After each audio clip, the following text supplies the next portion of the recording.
भक्ति, भक्त, भगवंत, गुरु, चतुर नाम बपु एक। अब इनमें भेद कैसे करें? वाटर, पानी, तोय, जल, इनको हम क्या कहेंगे? एक ही तो कहेंगे ना। तो भक्ति, भक्त, भगवंत, गुरु, चतुर नाम बपु एक ही है, कोई अंतर नहीं। नाम नामी अभेद जैसे, ऐसे नामदाता गुरु अपना नाम सुकृत धन अपनी जीवन अतिहित मान देत वरदान। वृंदावन हित बलिपद पावन भक्ति प्रकाशत ज्यों जग भान। नमो नमो गुरु कृपा निधान। वही गुरु, वही नाम दाता, वही नाम जो दान किया वो भी वही, और जिस उस नाम से जो मिलने वाले इष्ट है वो भी वही, कोई अंतर नहीं। गुरुदेव कौन है? गुरुदेव साक्षात हरि है, गुरुदेव साक्षात ब्रह्म है।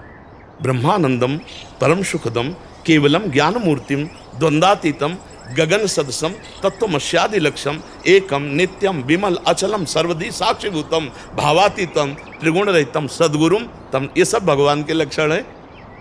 बंदों गुरुपद कंज कृपा सिंधु नर रूप हरि महामोह तम पुंज जासु बचन रवि कर निकर। वो प्रभु अपना गुरुदेव रूप से अपना परिचय देने आते हैं, क्योंकि सोई जाने जे देहु जनाई। तो भगवान गुरुदेव रूप धारण करके आते हैं और अपना परिचय जब जनाते हैं तो गुरु और गोविंद अभेद कहा है, वो दोनों एक ही हैं। पर अगर गुरु और गोविंद खड़े तो पहली दंडवत गुरु की होगी, पहली दंडवत, क्योंकि गोविंद तो थे ही पर हमारा उद्धार नहीं हुआ। जब गोविंद ने गुरु रूप धारण किया तो गोविंद का परिचय हो गया, हमारी बात बन गई, इसलिए पहली दंडवत गुरुदेव की होगी। ऐसे ही भगवान तो सबके हृदय में थे ही, हैं ही, रहेंगे ही, लेकिन जब तक नाम जप नहीं था तब तक परिचय नहीं था। तो नाम से प्रभु का परिचय हुआ। तो जैसे पतंग डोरी के सहारे हम घसीट पाए, और अगर डोरी छोड़ दें पतंग तो उड़ जाएगी, ऐसे ही हम हरि को देखा और नाम भूल गए, भगवत स्मरण चला गया तो फिर हमारा भूल जाएगा। दुर्योधन ने भी तो श्री कृष्ण को देखा, लेकिन विदुरानी ने देखा ही नहीं। दरवाजे में आवाज़ सुनी कि मैं श्री कृष्ण, तो दशा दुर्योधन देखने पर दुर्दशा में था, और विदुरानी ने अभी देखा ही नहीं, केवल दरवाजे पर आयो, कहा श्री कृष्ण, तो भाव दशा में थी। भगवान को छिलका पवारी गूदा फेंक रहे।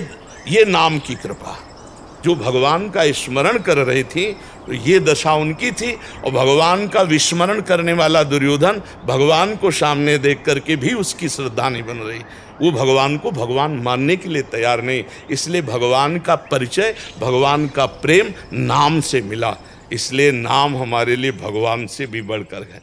और देखी रूप नाम आधीना, अगर नाम नहीं है तो रूप का साक्षात्कार नहीं हो सकता। नाम ही रूप का दर्शन कराता है, नाम ही नामी को घसीट कर हृदय में प्रकाशित करता है। नाम ही सारे ब्रह्म ज्ञान की बातें जितनी हैं बिना वेद पढ़े स्फुरित कर देगा। आप जप कर देख लो, रामकृष्ण हरि जो नाम प्रियो, भगवान का प्रणव भी तो नाम है।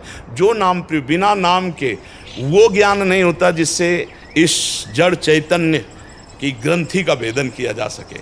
पढ़ लिख करके नहीं होता है, ये होता है भजन से। डट के खूब अंदर ही अंतर्मुख होकर जब भजन किया तो जो पवित्र ज्ञान हुआ उससे सब ऐसे जैसे टार्च मारो तो रस्सी में जो सांप का भ्रम था सब खत्म हो गया। टार्च पड़ते ही एक दृष्टि, अरे कितने समय से परेशान हूँ कि ये सांप है, फन काट के काट लेगा, लेकिन ये तो रस्सी निकली।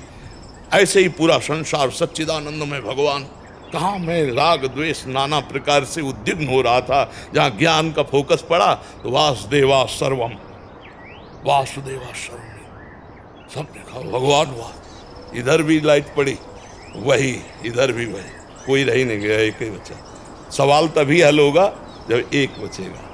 जैसे भक्त सिद्ध होता है तो ब्रह्म नहीं, माया नहीं, जीव नहीं, नहीं काल, अपनी हुसु दिना रही, एक रहो नंदलाल। और ज्ञानी जब सिद्ध होता है तो एको ब्रह्म द्वितीयो, बस सवाल तभी हल होगा जब एक बचेगा। एक आया तो बस खत्म, मुक्त हो गया। समझ पाए प्रभु? महाराज जी, जब नाम का ध्यान कर रहा हो तो कभी कभार ऐसा होता है कि आपके दर्शन हो रहे हो जी, तो उस समय अभेद वस्तु, नाम और नामदाता एक ही वस्तु है। तो देखिए नाम रूप आधीना, अगर नाम जप रहे हो गुरु का रूप आ रहा है तो शास्त्र सम्मत ध्यान मूलम गुरु मूर्ति, पूजा मूलम गुरु पदम। तो निषेध नहीं कि हटा दिया जाए, नाम चल रहा है, गुरु का ध्यान हो रहा है, इससे बड़ा और भजन क्या हो रहा है? नाम चल रहा है, इष्ट का रूप आ रहा है, इससे बड़ा नाम चल रहा है, संतों की स्मृति आ रही, इससे बढ़िया क्या बात है? नाम चल रहा है, गंदी बातें आ रही, थोड़ा सा सावधान, उस पर आसक्त मत होना, उदासीन होना, नाम जपते रहना, वो खत्म हो जाएगा, डिलीट हो जाएगा। लेकिन अगर संत जन आ रहे, भगवान का रूप आ रहा, गुरुदेव का रूप आ रहा, ये तो आकांक्षणीय है कि वो आवे। सच्चा जप तो यही कि जब नाम जप चल रहा हो और सामने गुरुदेव बैठे हों या इष्ट देव बैठे हों, ये तो बहुत मंगलमयी बात है, ये कोई निषेधात्मक बात नहीं है।